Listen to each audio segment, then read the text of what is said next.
Hey guys, this week's video is dedicated in memory of Masha Bat Sheva. We've got lots coming up this summer, so make sure to go to ygprochester.com so you don't miss out on anything. We hope to see you at something soon. Everybody loves compliments, I assume.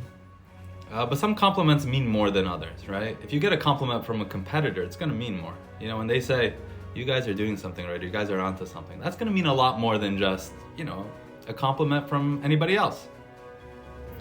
It's no wonder then that the second Torah portion in this week's doubleheader, Parshat Balak, we like a lot. What happens in this week's Torah portion is we have the story of Balaam, the Gentile prophet who gets hired to curse the Jewish people and instead blesses them 3 times with the most beautiful blessings. Some of which, we've spoken about in the past, the Matovu, which became part of our daily prayers, about Jewish family life. We also have the most explicit reference in the 5 books of Moses to the redemption, to the Mashiach, to the ultimate redemption from exile. I want to speak for a second about the third blessing, which has the verse in it where Balaam describes the Jewish people as a crouching lion, a lioness, and who dare rouse it? What's the greater meaning behind it? And I want to share with you a beautiful idea from the Lubavitcher Rebbe on this. Every once in a while we come across a news story of a quote-unquote domesticated lion that was being raised either in someone's home, an apartment in Brooklyn, or in the circus, right? And that's been trained lion that suddenly, has a moment of where it acts like a real lion and attacks people.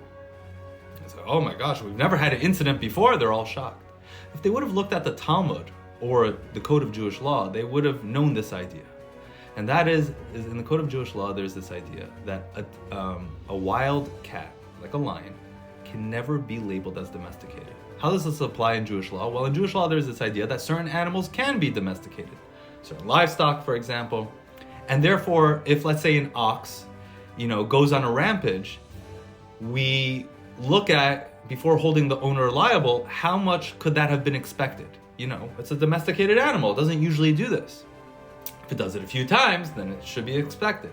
A lion, on the other hand, can never be labeled as domesticated. An owner can never say, oh my gosh, I'm shocked. For 15 years, we've never had an incident. I'm shocked that the lion attacked somebody. You can never say that. A lion can never be labeled domesticated. And the Lubavitcher Rebbe says this is the idea behind what Balaam was saying.